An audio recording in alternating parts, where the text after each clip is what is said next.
Silakan duduk, Ibu Bapak Saudara semuanya. Shalom. Haleluya. Senang sekali pagi hari ini bisa bersama dengan saudara semuanya di rumah Tuhan. Minggu ini adalah minggu terakhir di bulan Mei, yang mana bulan Mei kita belajar bersama-sama tentang bagaimana kita mengalami kuasa Roh Kudus. Saya ingin ulas sebentar supaya saudara bisa menangkap apa yang sudah kita pelajari selama sebulan ini. Bahwa kalau Roh Kudus dicurahkan atas kita orang percaya, maka Alkitab katakan Kisah Para Rasul 1 ayat yang ke-8. Maka engkau akan menjadi saksiku. Yang percaya bahwa kita menjadi saksi Tuhan, katakan amin. Kalau Roh Kudus turun ke atas kamu, dan percayalah hari-hari ini Roh Kudus dicurahkan atas kita semuanya. Itu artinya bahwa kita menjadi saksi Kristus. Dan di dalam ibadah minggu yang kedua saya sampaikan kepada saudara bahwa ketika Roh Kudus dicurahkan, maka hidup kita adalah hidup yang berkemenangan. Bahkan perkara-perkara ajaib itu akan terjadi di dalam hidup kita semuanya. Amin. Tetapi juga saya ingin sampaikan kepada saudara, saudara harus percaya bahwa ketika Roh Kudus turun, mujizat akan terjadi. Tapi juga saudara, minggu kemarin firman Tuhan sangat melengkapi. Ketika kita dipenuhi Roh Kudus, ada waktunya kita mengharapkan mujizat terjadi, tetapi tidak terjadi. Namun, begitu Anda setia sampai akhir, bahkan ketika mujizat tidak terjadi, justru itu kesaksian lebih dahsyat daripada ketika Anda bersaksi Anda mengalami mujizat.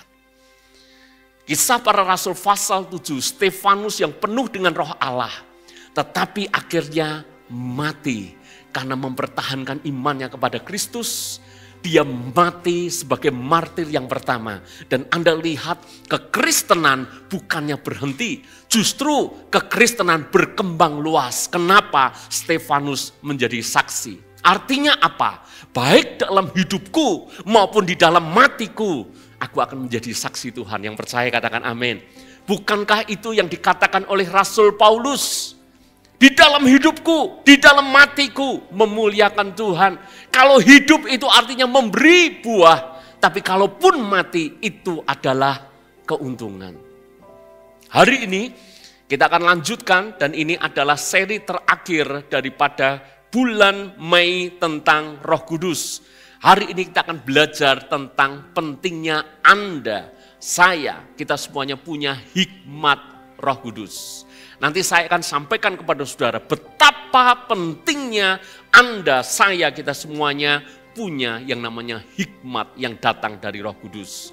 Maka kita perlu membuka Alkitab kita lebih dulu di dalam Kisah Para Rasul pasal yang keempat ayat yang kelima. Kisah Para Rasul pasal yang keempat ayat yang kelima, di depan sudah saya tampilkan ayatnya. Pada keesokan harinya, pemimpin-pemimpin Yahudi serta tua-tua dan ahli-ahli Taurat mengadakan sidang di Yerusalem. Dengan imam besar Hanas dan Kayafas, Yohanes dan Alexander dan semua orang lain yang termasuk keturunan imam besar. Lalu Petrus dan Yohanes dihadapkan ke sidang itu dan mulai diperiksa dengan pertanyaan ini. Dengan kuasa manakah atau dalam nama siapakah kamu bertindak demikian itu? Maka jawab Petrus penuh dengan Roh Kudus, hai pemimpin-pemimpin umat dan tua-tua, jika kami sekarang harus diperiksa karena suatu kebajikan kepada seorang sakit dan harus menerangkan dengan kuasa manakah orang itu disembuhkan, maka ketahuilah oleh kamu sekalian dan oleh seluruh umat Israel bahwa dalam nama Yesus Kristus orang Nazaret yang telah kamu salibkan, tetapi telah dibangkitkan Allah dari antara orang-orang mati, bahwa oleh karena Yesus itulah orang ini berdiri dengan sehat sekarang di depan kamu. Yesus adalah batu karang yang dibuang oleh tukang-tukang bangunan, yaitu kamu sendiri. Namun ia telah menjadi batu penjuru, dan keselamatan tidak ada di dalam siapapun juga selain di dalam Dia. Sebab di bawah kolong langit ini tidak ada nama lain yang diberikan kepada manusia yang olehnya kita dapat diselamatkan.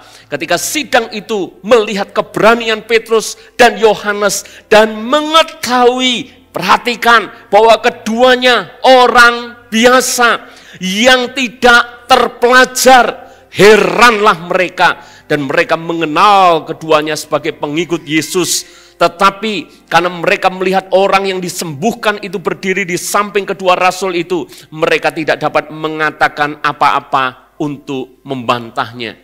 Dari ayat ini saja, ibu bapak saudara bisa melihat ada hikmat yang menyertai Petrus dan rasul-rasul yang lain. Mereka ditangkap, mereka dibawa ke pengadilan, dan mereka harus memberi jawab, saudara. Tapi Anda lihat, perhatikan saya baik-baik. Dalam situasi nyawa mereka terancam, dalam situasi kalau mereka salah jawab, mereka bisa saja dihukum bahkan dengan hukuman mati.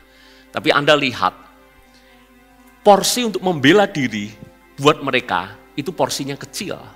Tapi justru kesempatan di pengadilan itu, lagi-lagi Petrus bercerita tentang Yesus. Betul nggak?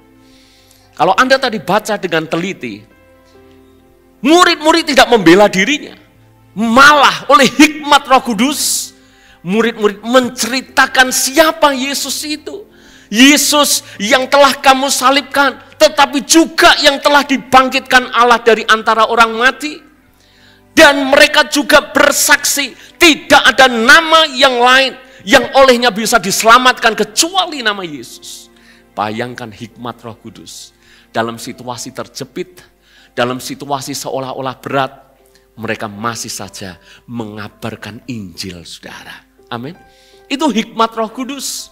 Dan hari ini kita akan belajar lebih dalam lagi tentang apa sih sebetulnya pentingnya kita punya hikmat Roh Kudus. Hari ini mungkin sedikit seperti pengajaran, ada cukup banyak poin yang saya hendak bahas. Itu sebabnya saya sudah siapkan PowerPoint untuk bisa menolong Anda semuanya. Saudara butuh perhatian, fokus yang baik untuk kita bisa belajar sama-sama. Yang siap belajar katakan amin. Dan saya akan coba sampaikan pelan-pelan, harapan saya saudara menangkap, saudara dipenuhi dengan hikmat Roh Kudus, dan hidupmu akan menjadi berbeda. Mari kita akan belajar. Yang pertama, apa sih sebetulnya fungsi daripada hikmat Roh Kudus? Kalau kita belajar daripada rasul-rasul ketika mereka dihadapkan di pengadilan agama, maka ciri yang sangat menonjol adalah mereka berkata-kata dengan tepat. Mereka memberi jawab dengan benar. Bahkan mereka memberi jawab sesuai dengan kehendak Tuhan. Jarang-jarang saudara, ketika berada di pengadilan bisa memberi jawab dengan benar dan tepat. Ingat, mereka berurusan dengan orang yang cari-cari kesalahan. Betul gak?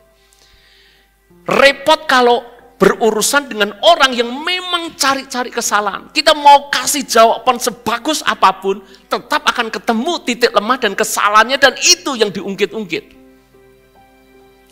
Tapi lihat, sekalipun berhadapan dengan orang-orang pintar, imam-imam kepala, bukan orang biasa, ahli-ahli Farisi, orang-orang yang hebat secara pengetahuan, tetapi saudara, mereka bisa memberi jawab dengan tepat, dengan benar, efektif, sesuai kehendak Allah. Injil diberitakan. Dalam hidup saya tahu, kadangkala kita harus memberi jawab. Anda berurusan dengan banyak orang, Anda harus memberi jawab. Seringkali dalam hidup kita bertemu dengan yang namanya negosiasi. Penting sekali. Anda butuh yang namanya hikmat. Amin. Saya sendiri juga sama, saudara. Ketika mengambil keputusan dengan berhadapan orang harus memberi jawab, saya seringkali berdoa, Roh Kudus tolong, Roh Kudus tolong. Saya seringkali ketika saya diundang dalam sebuah pelayanan, seminar misalnya, dan biasanya kalau di acara seminar itu selalu ada sesi yang namanya tanya jawab. Saya selalu ketika sesi tanya jawab, sekalipun saya juga sekolah teologi ya, tapi saya tahu beberapa di antara peserta itu ahli Taurat dan orang Farisi, saudara. Nah, seringkali saya menerima pertanyaan yang sepertinya kayak menjebak saya. Mereka kayak sudah tahu jawabannya, tapi sengaja pengen menguji saya. Bukankah mirip dengan ahli Taurat orang Farisi? Mereka sudah berpikir jawaban ini pasti menjatuhkan Yesus. Contoh, Dihadapkan kepada Yesus, perempuan yang kedapatan berzina. Yesus itu selalu menggembar-gemborkan tentang kasih. Kalau engkau ditampar pipi kananmu, berikan pipi kirimu. Itu yang Yesus ajarkan. Lalu kemudian mereka tahu ini bisa menjadi celah bagi Yesus untuk menjatuhkan dia. Maka dihadapkan perempuan yang kedapatan berzina, lalu Yesus dihadapkan situasi yang dilematis. Kalau menurut hukum Taurat, hukum yang berlaku pada waktu itu, perempuan ini harusnya dirajam dengan batu. Menurutmu apa yang mesti harus dilakukan? Itu kan sebetulnya pertanyaan kurang ajar, saudara. Betul nggak? Itu pertanyaan sebetulnya bukan untuk benar-benar tanya jawabannya apa. Tapi pertanyaan untuk menguji Yesus sekaligus menjatuhkan Yesus. Hikmat Yesus luar biasa. Yesus berkata, barang siapa di antara kalian yang tidak pernah berbuat dosa, hendaklah dia yang pertama kali melempari perempuan ini dengan batu. Anda tahu, hikmat Roh Kudus itu seperti itu. Saya sering ditanya dengan pertanyaan yang aneh-aneh. Dan saya mengkhotbahkan ini, jangan takut ya, karena saya beberapa kali mengunjungi di share group ini, di share group itu, seringkali saya mendapat pertanyaan. Minggu kemarin ya, seru sekali ya, kita share group, waduh pertanyaannya macam-macam ya, dari Sabang sampai Merauke, dari manusia sampai dinosaurus dan seterusnya. Wow, saya tahu, kalau jemaat dengan saya tentu saja bukan pertanyaan menguji, gembalanya sepinter apa. Bukan kan? Anda benar-benar pengen tahu. Tapi saya berjumpa dengan orang-orang yang cari kesalahan. Dan saya minta hikmat Tuhan. Saya minta Roh Kudus tolong, Roh Kudus tolong. Saya pernah itu, pada waktu khotbah belum selesai loh, ada yang interupsi. Heran nggak saudara? Tanya gitu ya. Saya bicara soal bagaimana seharusnya kita orang percaya itu juga dengar-dengaran akan suara Tuhan. Orang itu tanya Pak Pendeta, Tuhan itu masih berbicara atau enggak? Ya tentu saja jawabannya apa saudara? Berbicara. Buktinya mana? Saya tidak pernah dengar itu. Telinga saya mendengar suara Tuhan. Saudara kalau ditanya seperti ini jawabmu apa? Di hadapan umat ini, di hadapan jemaat ini. Saya membuktikan Roh Kudus itu kasih hikmat. Keringat dingin enggak apa-apa saudara, biasa gitu. Tapi kalau Roh Kudus kasih hikmat, tiba-tiba toh dia suami istri, sudah tua, om-om tante gitu. Saya tanya, om tante, sudah menikah berapa lama? Dia menceritakan dengan bangga, sudah puluhan tahun. Saya tanya, om kalau tante, dengan tante ini, apakah kalau memang berbicara itu selalu harus ngomong? Nah, mereka mulai lihat, mungkin masih belum nangkep maksudnya. Saya ceritakan, saya menikah dengan istri beberapa tahun, ini sudah lama kejadiannya. Ada waktunya kami komunikasi, tapi ada waktunya diam. Diam tanpa suara, tanpa saya dengar audible itu masuk di telinga saya. Tapi saya bisa tahu loh, istri saya sedang marah atau enggak. Tapi saya sedang tahu loh, istri saya pengen apa. Saya tahu loh. Om tante bisa gitu enggak? Oh ya bisa. Om tante denger enggak? Enggak. Tapi om bisa nangkep tante maunya apa? Iya lah Tuhan sama. Roh Kudus yang kasih hikmat saudara. Amin. Sampai hari ini kalau saya ada seminar itu sebetulnya saya berat saudara. Karena saya tahu akan ketemu orang-orang yang menguji, orang-orang yang bertanya. Tapi kalau Roh Kudus yang kasih kemampuan, Roh Kudus yang kasih hikmat, Roh Kudus bisa memberikan jawab yang benar. Amin. Seringkali Anda harus memberi jawab. Pernah di sidang, ketemu di kantor polisi, dipanggil oleh kantor pajak. Saya tidak ngajari Anda berbuat curang ya, tapi minta hikmat Roh Kudus. Dan ketika Anda diam, itu juga hikmat Roh Kudus. Amin. Jangan terlalu banyak ngomong. Stay biasa aja. Orang kalau banyak ngomong akan kelihatan celah dan salahnya. Tapi kalau Anda diam saudara, diam ini misteri saudara. Ini nggak ngerti atau pinter gitu kan.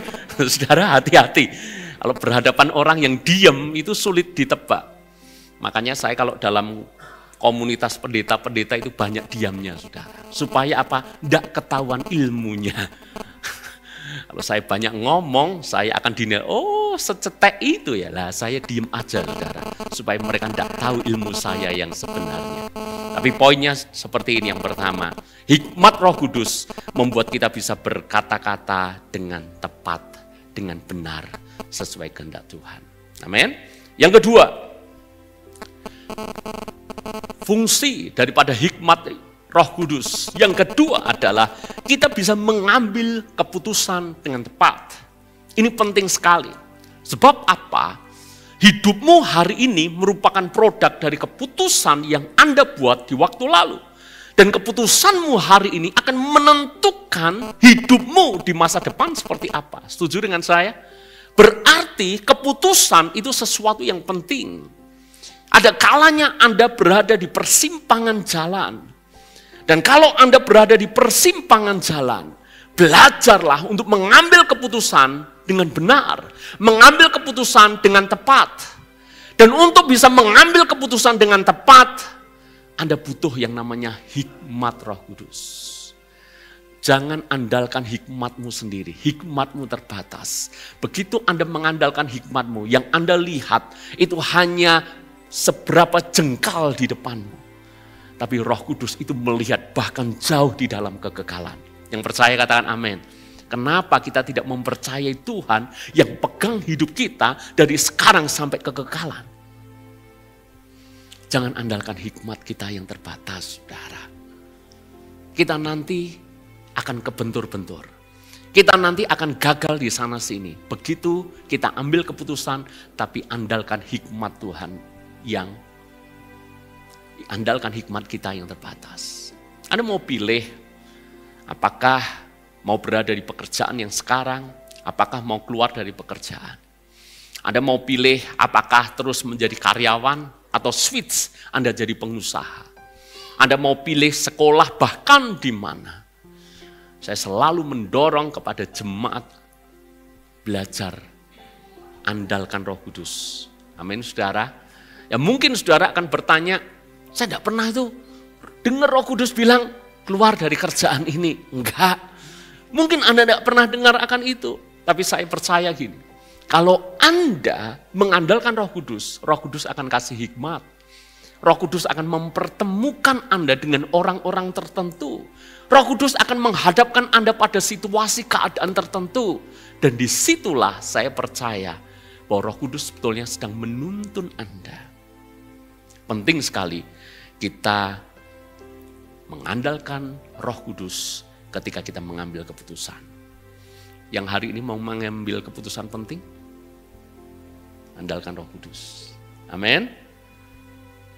Tanya Roh Kudus. Roh Kudus selalu memberi jawab. Saya bersyukur saudara, banyak dalam hidup saya itu berada di persimpangan jalan. Dan ketika berada di persimpangan jalan, saya harus memutuskan. Dan saya bersyukur, Roh Kudus itu tuntun saya. Kami ini tidak hebat, kami tidak pinter. Dan bahaya justru ketika kita merasa diri hebat dan pinter. Saya bersyukur ketika berada di persimpangan jalan. Tuhan tuntun saya. Roh Kudus beri hikmat kepada saya. Sama saudara, kalau mau jalan hidupmu ke depan seperti yang Tuhan mau, jangan andalkan hikmatmu. Andalkan Roh Kudus. Amin. Yang ketiga fungsi daripada hikmat Roh Kudus. Kalau yang pertama kita bisa berkata dengan tepat, yang kedua kita bisa mengambil keputusan dengan tepat. Sekarang yang ketiga, kita bisa membedakan mana yang benar dan yang salah. Dan trikinya gini, hidup itu bukan soal yang benar dan yang salah. Tapi hidup juga soal bagaimana kita hidup dalam kehendak Tuhan yang sempurna. Anda bisa tangkap sesuatu? Kalau hidup hanya soal hitam dan putih, anak kecil pun tahu mana hitam, mana putih. Mana yang baik, mana yang jahat. Semuanya tahu. Yang sulit adalah ketika pilihannya sama-sama baik dan Anda akan mengambil keputusan salah satu di antaranya. Saya berkata, itu bukan hal yang mudah. Dan kalau Anda dihadapkan situasi yang mana ini semuanya baik, Anda harus mengambil keputusan yang mana. Anda butuh yang namanya hikmat Roh Kudus. Alkitab katakan seperti ini, supaya kita bisa mengenal kehendak Tuhan yang sempurna. Saya mungkin memberikan contoh sederhana kepada saudara semuanya. Supaya kita bisa tahu tidak hanya yang benar dan salah, tapi yang baik dan yang sempurna. Contoh di dalam Alkitab, Rasul Petrus. Di hadapan Rasul Petrus ada yang namanya Ananias. Ananias, dia membawa persembahan dalam jumlah yang besar, dalam jumlah yang banyak. Kalau Anda tanya, sebesar apa sih Pak? Sebesar orang jual tanah hari ini, separohnya dipersembahkan di gereja. Itu jumlahnya gede. Saya bersyukur bahwa Rasul Petrus itu tidak silau dengan yang namanya uang, tidak money oriented, tidak mata hijau atau mata merah ya harusnya ya. Kalau tinggal di Indonesia ya mata merah saudara. Kalau mata hijau itu kan 2.000 ya. Mata merah itu 100.000. Itu kan gampang bikin silau. Saya sendiri menguji. Kalau ada orang, ada jemaat tiba-tiba dia memberikan separuh dari hasil penjualan tanahnya. Dibawa ke gereja. Itu saya harus menguji hati saya. Silau enggak? Apakah tiba-tiba nanti jadi anak emas, yang lain jadi anak perak, yang payah adalah anak tembaga, anak perunggu, anak besi, saudara, karaten gitu. Wow, saya harus uji hati saya. Itu enggak gampang. Hebatnya lagi, Petrus itu bisa ngerti kalau sebetulnya Ananias sedang berbuat kejahatan, dosa yang sangat besar. Bagaimana mungkin memberi? Itu bisa menjadi sebuah kejahatan. Karena motivasinya dia memberi supaya cari nama plus dia dustai. Rasul Petrus, rasul-rasul mendustai sama saja dengan Roh Kudus. Saudara perhatikan saya baik-baik. Orang yang penuh dengan hikmat bahkan bisa ngerti apa yang kelihatan baik belum tentu baik. Memberi baik gak? Baik. Tapi belum tentu baik kan? Tuhan yang menguji hati. Maka hikmat Roh Kudus akan menolong kita. Tidak cuma ngerti apa yang baik. Tapi benar-benar apa yang sempurna sesuai kehendak Tuhan. Saya berikan contoh kepada saudara. Mungkin Anda pernah mendengar pengalaman saya ini. Tapi enggak apa, saya ulangi lagi buat saudara. Supaya kalau ada contoh, saudara bisa lebih mudah memahami. Ketika saya ditawari untuk menggembalakan di sebuah gereja yang sangat besar. Waktu itu mungkin kita atau saya mengembalakan baru 2 tahun saudara. Ya peristiwa ini terjadi di 2020 atau 2021, saya lupa tepatnya. Kita sedang berat-beratnya masih harus mengangsur pembelian tanah gereja yang di Sorogenen. Jemaat juga belum semaju sekarang. Saya ditawari untuk mengembalakan jemaat yang mungkin jumlah jemaatnya itu 10 kali lipat saudara. Dengan gereja yang mungkin jauh lebih besar. Megah, semuanya sudah tertata dengan baik. Itu kan sebetulnya hal yang baik juga. Saya tanya kepada Anda, yuk jemaat kita diskusi, ngobrol dari hati ke hati. Kalau kira-kira saya tinggalkan pelayanan di tempat ini, saya pindah ke pelayanan di tempat di mana gereja itu menawari saya posisi salah enggak? Loh, saya tidak jadi preman loh. Kalau pendeta jadi preman itu dosa, saudara.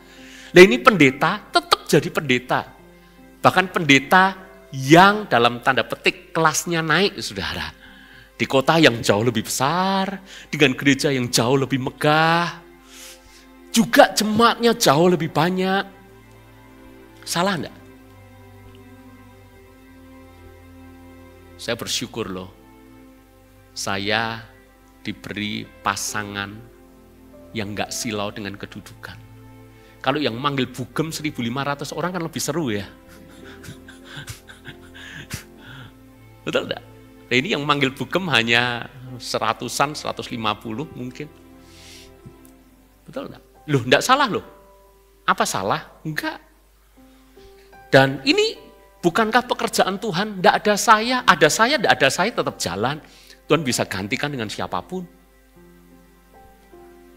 Tapi hidup itu bukan soal hanya memilih apa yang kelihatannya baik, apa yang kelihatannya benar.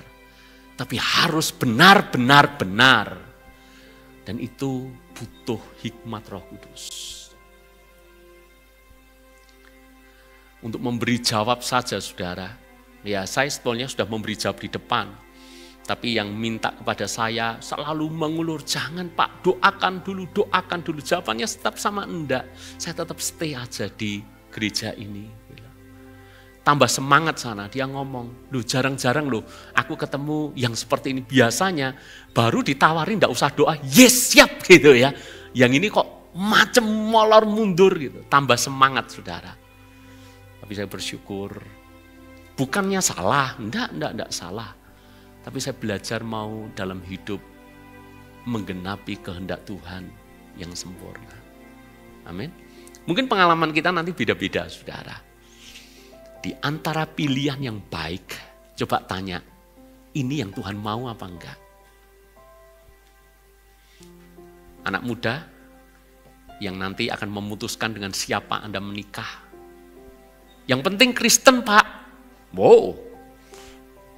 Kalau standar Anda yang penting Kristen, betapa minimnya standar hidup Anda. Yang lebih parah lagi, kalau cowok belum dapat pasang, yang penting cewek Pak. Gitu. Yang cewek yang penting cowok dah Pak. Yang penting kaya udahlah, cukup. Gitu. Bahkan kalaupun, maaf ya anak-anak muda, kalaupun pasanganmu, calonmu itu sempurna, ganteng, pinter, kaya, baik, kurang apa saudara? Kurangnya mungkin satu, belum tentu mau dengan Anda. Masalahnya itu mungkin. Mungkin gitu ya. Ya, enggak, kalaupun mau sekarang, kalaupun sempurna, kenapa kita tidak tetap belajar? Tuhan, apa ini yang Engkau mau? Kan gitu saudara. Milih pekerjaan juga sama. Belajarlah dari Lot. Jangan hanya silau dengan apa yang kelihatan di depan mata semuanya baik. Jangan silau. Karena promosi itu selalu di awal, bukan di akhir. Selalu bisnis ini, profitnya, dia tunjukkan laporannya, laporan keuangannya, apapun. Jangan mudah silau. Minta tuntunan Roh Kudus. Amin. Saya akan cepat saudara. Yang keempat, yang terakhir. Di poin ini saudara ya, masih ada poin berikutnya, itulah alasan di depan saya sudah ngomong kepada Anda, hari ini cukup panjang. Yang keempat, fungsi daripada hikmat Roh Kudus itu apa?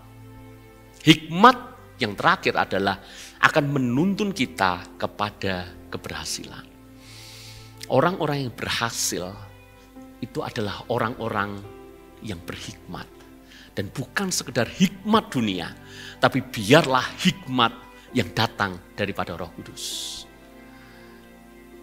Kalau Anda ingin berhasil, tidak cukup Anda pintar. Tidak cukup.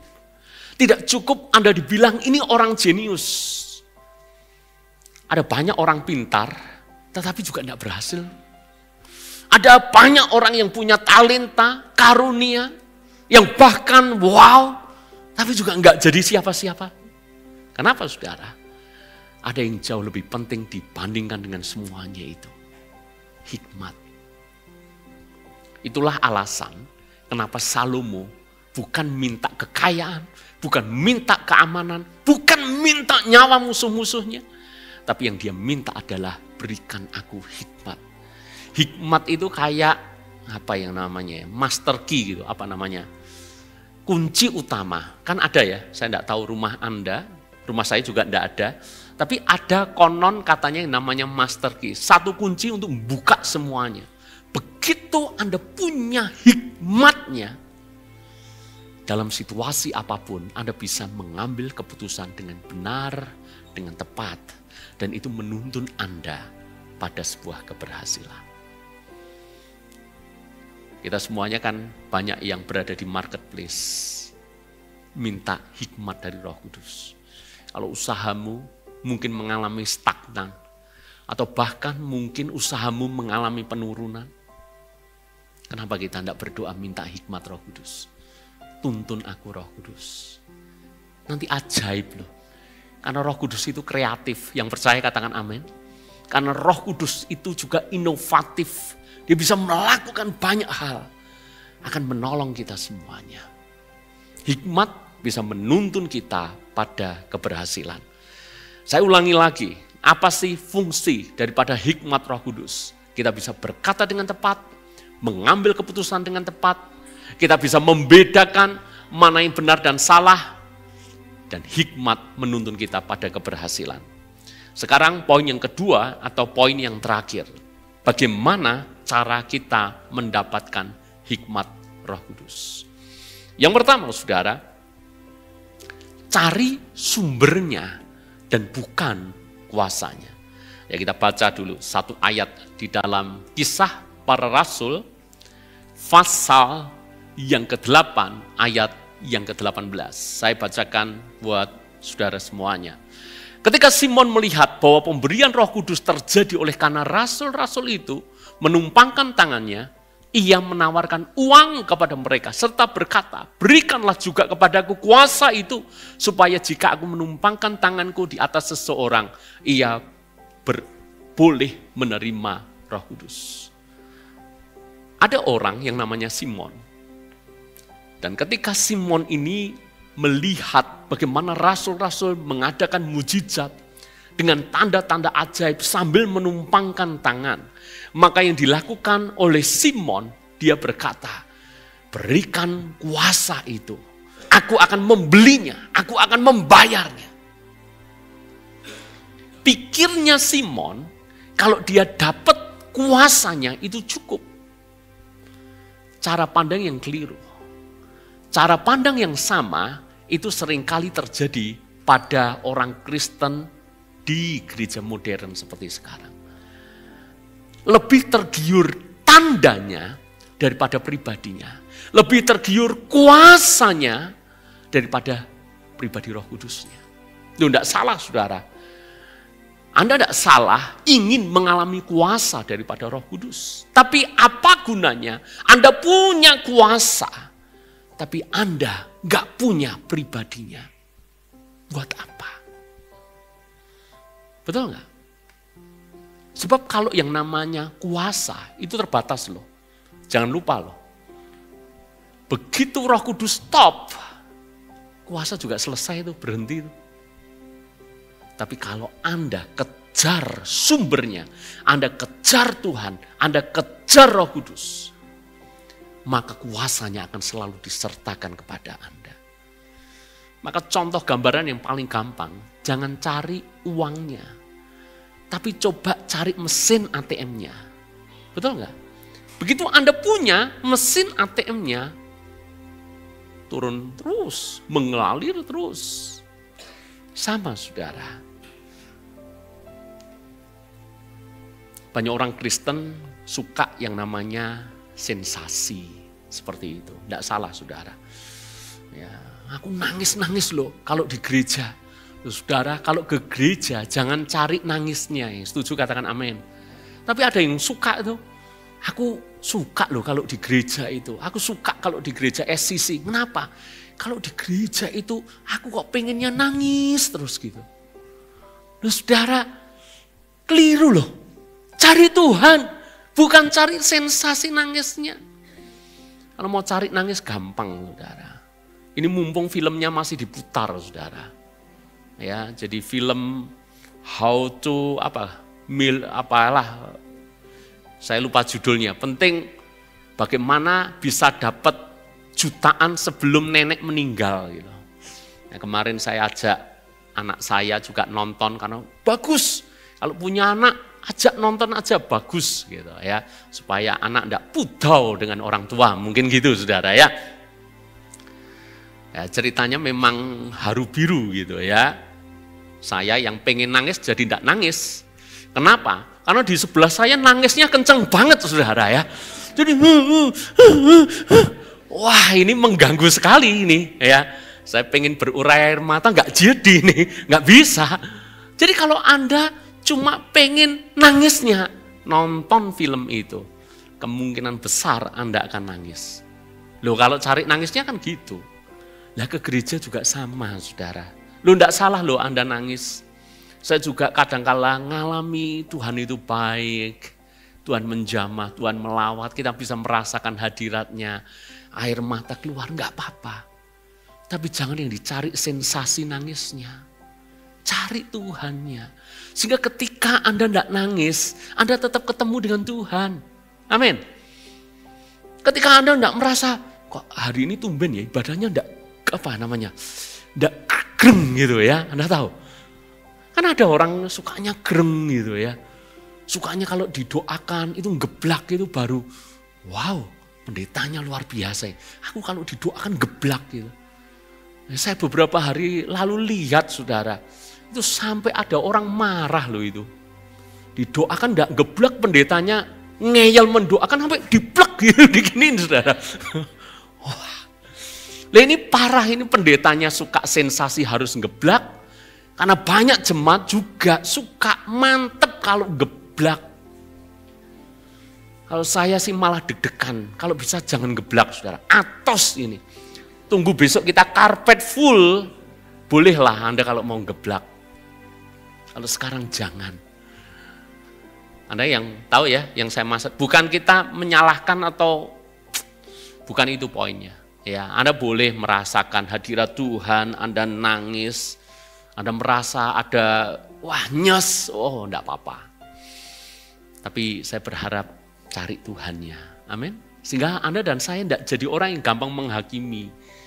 Gereja ini penuh urapan, gereja itu enggak ada urapan. Pengkhotbah yang ini urapannya kuat, yang sana enggak kuat. Oh saudara jangan. Siapapun kalau Anda ketemu Tuhan, Anda selalu bisa dapat berkat kok.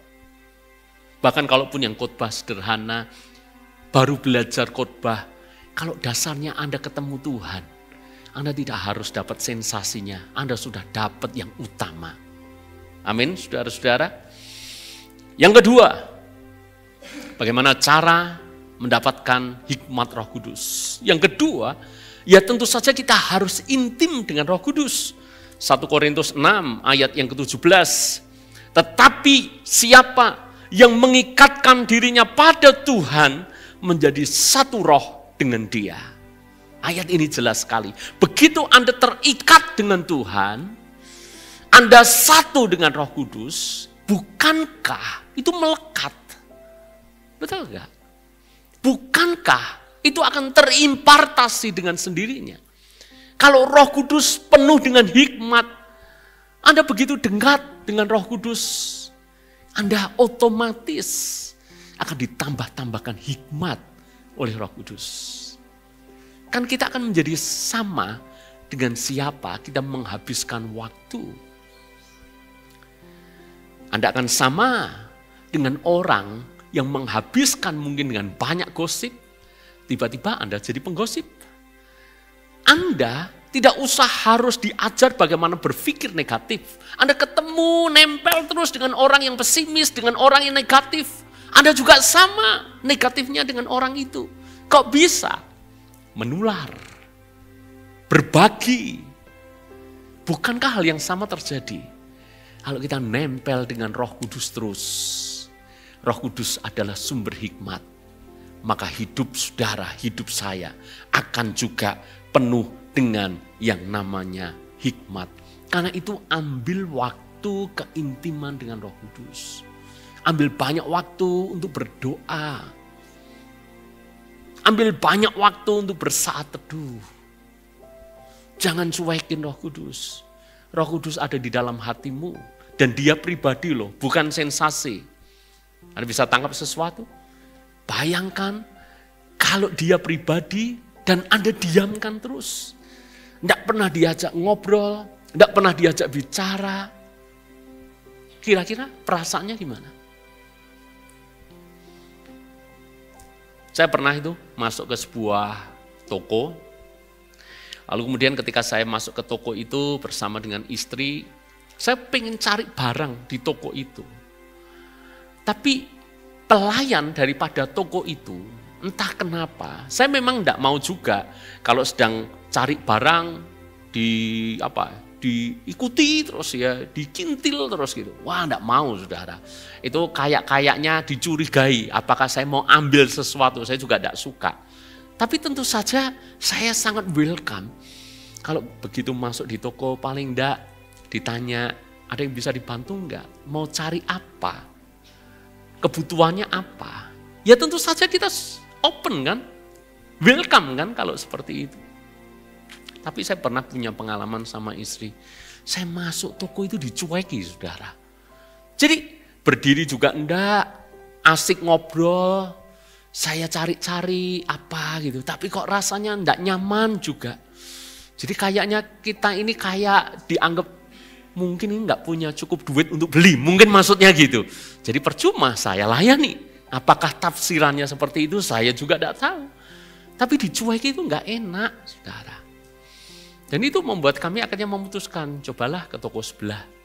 Loh, toko itu kehilangan potensi keuntungan hanya gara-gara apa? Cuek, diemin. Coba dah, Anda dalam satu komunitas. Anda kalau dicueki sendiri, Anda betah enggak?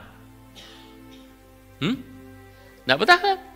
Makanya di gereja ini juga sama, saudara. Saya harap jemaat semuanya ramah, jemaat semuanya hangat. Ya, gereja kecil itu kelebihannya apa, saudara? Hangat. Dan ini yang tidak dimiliki oleh beberapa gereja modern yang jumlah jemaatnya cukup besar. Dan ini kelebihan kita. Ayolah bersikap hangat. Sehingga tidak ada lagi orang asing berada di tengah-tengah kita. Enggak ada, kita satu keluarga. Sama kan? Anda ingin ada orang perhatikan kita, ngajak ngomong kita. Roh Kudus sama enggak? Dia pribadi loh. Anda mau ngambil keputusan apa? Kenapa sih enggak tanya Roh Kudus? Kenapa sih enggak bilang, Roh Kudus, saya boleh enggak ya? Ya tentu saja kalau urusan cuma soal hari ini makan telur atau makan mie ya enggak perlu ekstrim. Roh Kudus, kasih hikmat hari ini telur atau mie ya? Yaitu Kristen ekstrim kurang kerjaan. Duh, saya ajarin ini, saya sampaikan ini karena saya pernah ketemu saudara hamba Tuhan yang bahkan pilih baju harus doa dulu. Mbok doakan bangsa-bangsa supaya bertobat, betul nggak? Nah, milih baju aja doa. Hari ini Roh Kudus tuntun baju hitam atau putih ya? Gampang. Istrimu ambil baju apa, ya mirip-mirip dah. Saya tadi pagi itu sebenarnya sudah rencana mau pakai baju. Saya kan pakai baju batik itu sesuai urutan aja saudara. Biar tidak kelihatan yang punya itu terus gitu ya. Saya sudah siapkan baju batik. Istriku ngambil baju warnanya ini gitu ya. Ya saya tahu saudara. Ya udah, saya sudah pakai loh saudara. Saya copot, saya ganti pakai baju ini kan kalau dilihat di foto bareng itu kan ya kelihatan jodoh gitu loh saudara ya. Betul enggak? Kelihatan bagus gitu loh. Tapi ya enggak perlu, terus terang saya waktu tadi enggak berdoa. Minta Roh Kudus, tolong. Loh ternyata meleset kok pilihanku kok. Aku pilih yang kuning, dia pilih yang hitam kok. Dan yang perlu doa juga. Tapi kalau keputusan itu penting, tanya. Amin. Anda mau sekolahkan anakmu di mana?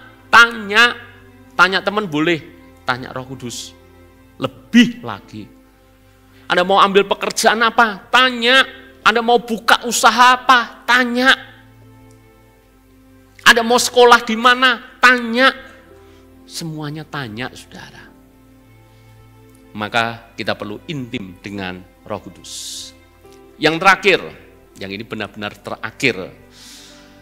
Yang ketiga, bagaimana kita bisa mendapatkan hikmat Roh Kudus. Yakobus 1 ayat yang kelima. Tetapi apabila di antara kamu ada yang kekurangan hikmat, hendaklah ia memintakannya kepada Allah yang memberikan kepada semua orang dengan murah hati dan dengan tidak membangkit-bangkit, maka hal itu akan diberikan kepadanya. Hikmat itu bisa diminta. Setuju dengan saya? cenderung orang berpikir yang namanya kepintaran, hikmat itu dipelajari. Hikmat itu lebih daripada kepintaran. Catat baik-baik loh ya.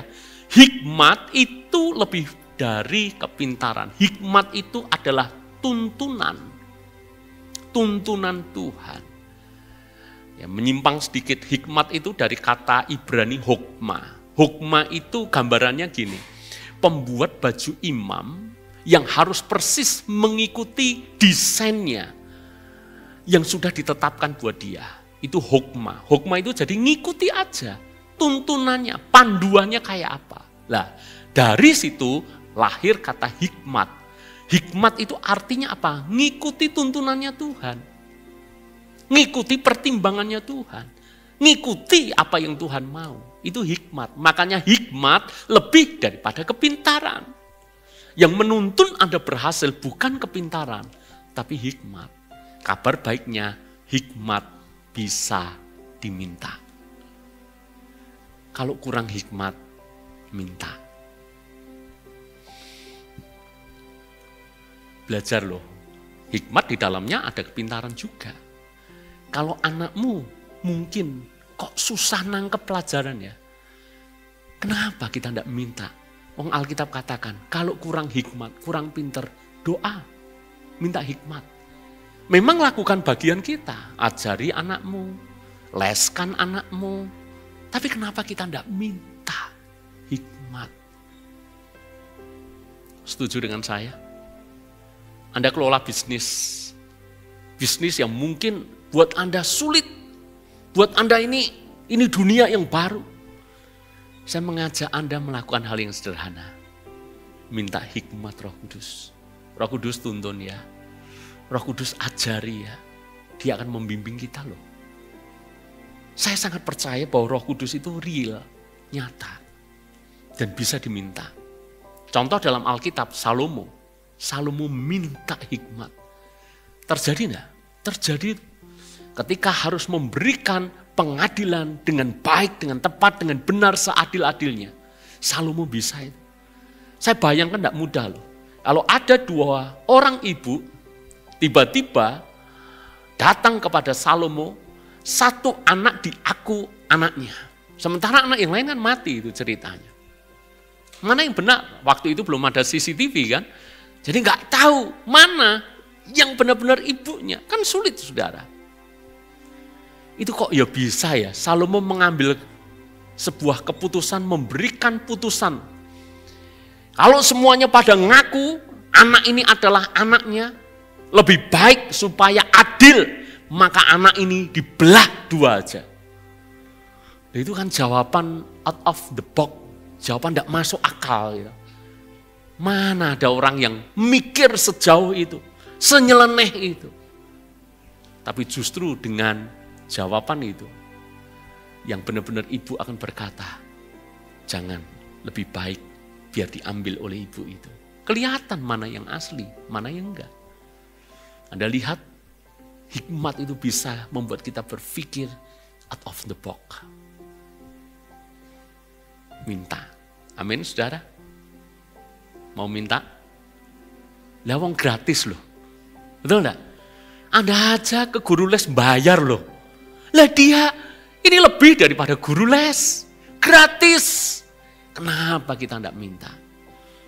Hari ini minta. Yang kedua, intim. Dan yang ketiga, saudara-saudara, kita lebih kejar Roh Kudusnya daripada kuasanya. Bahkan daripada hikmatnya, kejar pribadinya. Amin, Tuhan berkati kita semuanya. Mari kita bangkit berdiri bersama-sama.